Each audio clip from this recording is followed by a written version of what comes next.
लोग बात करने वाले हैं क्लास 10 के जो 5 मॉडल सेट जारी किया गया, 5 मॉडल सेट क्लास 10 के लिए जारी किया गया। उसमें से पहले मॉडल सेट पर साइंस के पहले मॉडल सेट पर आज हम लोग बात करेंगे। तो चलिए शुरू करते हैं। तो देखिए, साइंस के पहले मॉडल सेट के पहला क्वेश्चन हम लोग देखते हैं। सबसे पहले देखिए क्या क्वेश्चन है। पहला क्वेश्चन है कि निम्न में से कौन सा पदार्थ लेंस बनाने के लिए प्रयोग नहीं किया जाता। ठीक है, लेंस बनाने के लिए प्रयोग किसका नहीं किया जाता है? तो ऑप्शन नंबर डी, मिट्टी का प्रयोग लेंस बनाने में नहीं किया जाता है। ठीक है, दूसरा क्वेश्चन देखते हैं। प्रकाश की किरणें गमन करती है, तो प्रकाश की किरणें किससे कैसी गमन करती है? तो वो प्रकाश की किरणें सीधी रेखा में गमन करती है। तीसरा देखते हैं, यदि आपतन कोण 60 डिग्री है तो परावर्तन कोण का मान क्या होगा। आप लोग जानते ही हैं कि आपतन कोण का मान परावर्तन कोण के बराबर होता है। तो यहाँ पर अगर आपतन कोण का मान 60 डिग्री है तो परावर्तन कोण का भी मान कितना हो जाएगा? 60 डिग्री हो जाएगा। ऑप्शन नंबर 20 का सही आंसर है। ठीक है, चौथे सवाल की ओर देखते हैं। चौथा क्या है कि पानी में अंशतः डूबी हुई पेंसिल टेढ़ी प्रतीत होती है। तो पानी में जो डूबा हुआ पेंसिल होता है वो थोड़ा टेढ़ा दिखाई देता है। वो टेढ़ा दिखाने का क्या कारण होता है?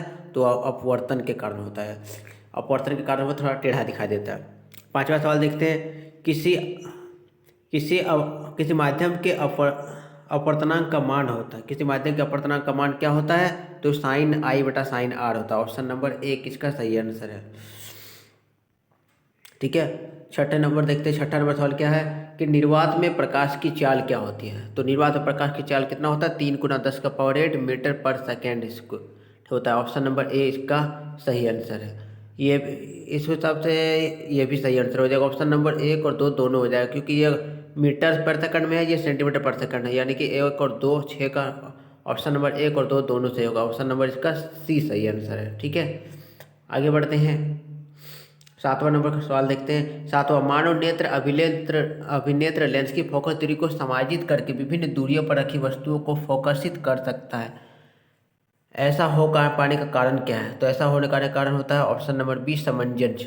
ठीक है, आठवां नंबर देखते हैं। नेत्र के आगे का भाग उभरा रहता है, जिसे कहते हैं, तो नेत्र को जो हमारे आँख का जो आगे का उभरा हुआ भाग होता है उसे कहते हैं कार्निया। ऑप्शन नंबर 20 का सही आंसर है। 9 नंबर देखते हैं। नेत्र गोलक के लंबा हो जाने से कौन से दृष्टि दोष उत्पन्न होता है? तो नेत्र गोलक का लंबा हो जाने से वो निकट दृष्टि दोष उत्पन्न होता है। ठीक है, चलिए बढ़ते हैं नेक्स्ट का 10वें नंबर में देखते हैं। 10वां नंबर क्या है कि अवतल लेंस द्वारा किस दृष्टि दोष को दूर किया जाता है? तो अवतल लेंस से निकट दृष्टि दोष को दूर किया जाता है। ठीक है, ऑप्शन नंबर 1। 11 नंबर देखते हैं। एक इलेक्ट्रॉन पर कितना आवेश होता है? तो कितना आवेश होता है? Option number 1 1.6 × 10⁻⁹ coulomb. ठीक है, ऑप्शन नंबर 1 किसका सही आंसर है। 12 नंबर देखते हैं। 12 क्या है कि ये 2 ओम 3 ओम और 6 ओम के प्रतिरोधों को पार्श्व क्रम में जोड़ने पर उसका समतुल्य प्रतिरोध क्या हो जाएगा? तो सर इसका फॉर्मूला होता है कि 1/r बराबर 1/r1 + 1/r2 + 1/r3 है। अगर हम इसको बैठाते R1 का मान 2 है, प्लस 1/r2 का मान दिया हुआ 3, फिर 1/6। इसको सॉल्व करेंगे तो इसका R का मान क्या आ जाएगा?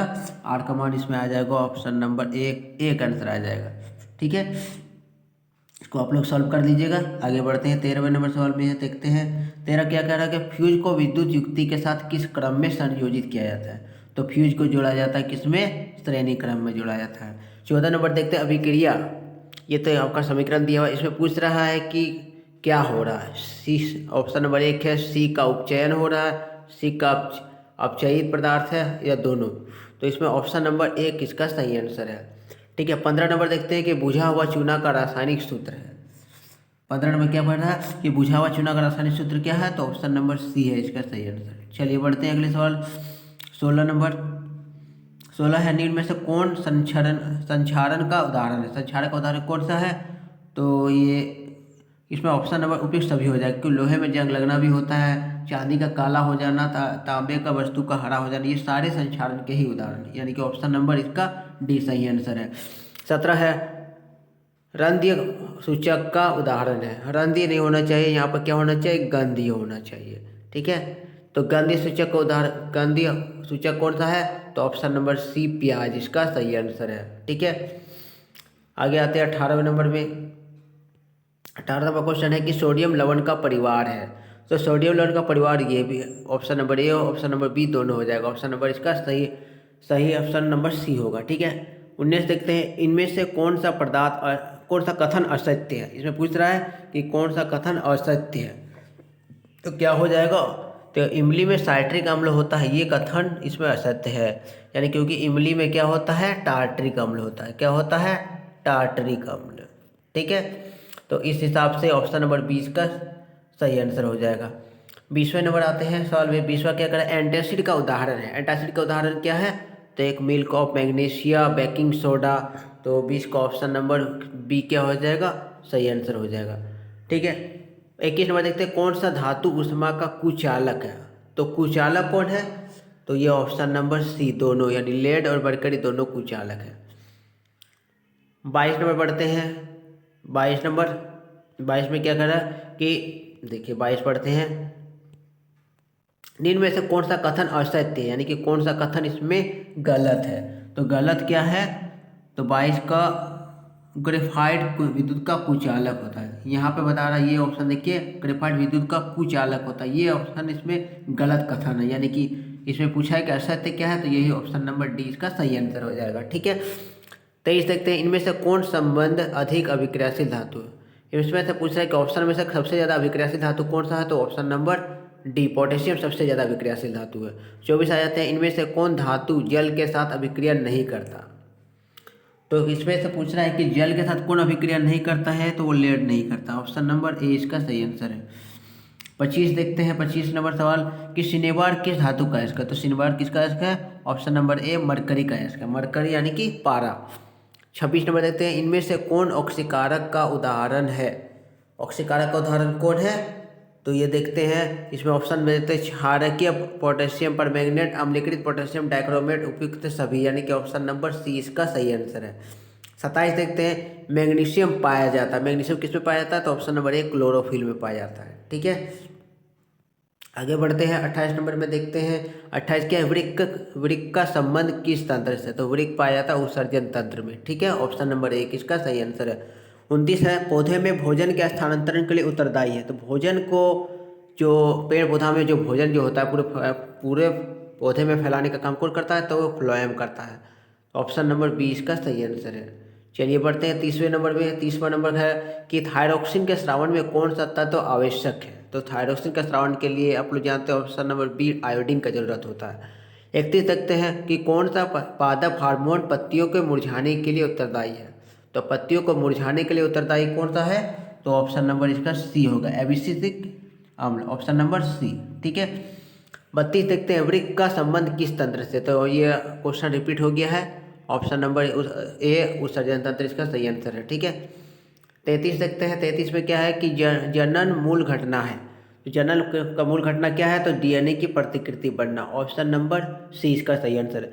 34 देखते हैं, जैव विकास का प्राकृतिक विवरण का सिद्धांत किसने प्रतिपादित किया। तो प्राकृतिक विवरण का सिद्धांत डार्विन ने किया, Charles Darwin, option number B इसका सही आंसर है। 35 आ जाते हैं, अनुवांशिकता का आधार है। अनुवांशिकता का आधार क्या है, तो वो है डीएनए, ऑप्शन नंबर ए इसका सही आंसर। 36 देखते हैं कि प्राथमिक उपभोक्ता को कहते हैं। तो प्राथमिक उपभोक्ता को क्या कहते हैं, तो ऑप्शन नंबर बी शाकाहारी कहते हैं। ठीक है, आगे बढ़ते हैं 37 नंबर में। 37 क्या है, पारितंत्र के अजैविक घटक है। अजैविक घटक इसमें से उपयुक्त सभी हो जाए, क्योंकि अजैविक में तापमान, वर्षा, मिट्टी सभी आ जाते हैं। 38 देखते हैं, ओजोन परत का सर्वाधिक प्रभावित करने वाले पदार्थ है। तो ओजोन परत को अगर सबसे ज़्यादा प्रभावित करता है, नुकसान पहुंचाता है, तो वो क्या होता है, CFC, क्लोरोफ्लोरोकार्बन होता है। 39 आ जाते हैं, इनमें से कौन पर्यावरण मित्र व्यवहार नहीं है। यानी कि पर्यावरण के लिए अच्छा कौन सा नहीं। स्कूल मोटरसाइकिल से जाना, ये तो पर्यावरण मित्र नहीं हो सकता। ऑप्शन नंबर यही सही आंसर होगा, क्योंकि बाकी ऑप्शन सभी सही है। ठीक है, 40 नंबर देखते हैं कि चिपको आंदोलन की शुरुआत कब हुई। तो जो चिपको आंदोलन की शुरुआत कब हुई थी, तो इसका डेट तो आप लोग को पता ही है कि कब से चिपको आंदोलन 1973 में शुरू हुआ था। उसमें दशक के बाद किया जाए तो ऑप्शन नंबर ए इसका सही आंसर हो जाएगा। ठीक है, तो ये रहे आपके 40 के 40 सवाल। मिलते हैं नेक्स्ट वीडियो में।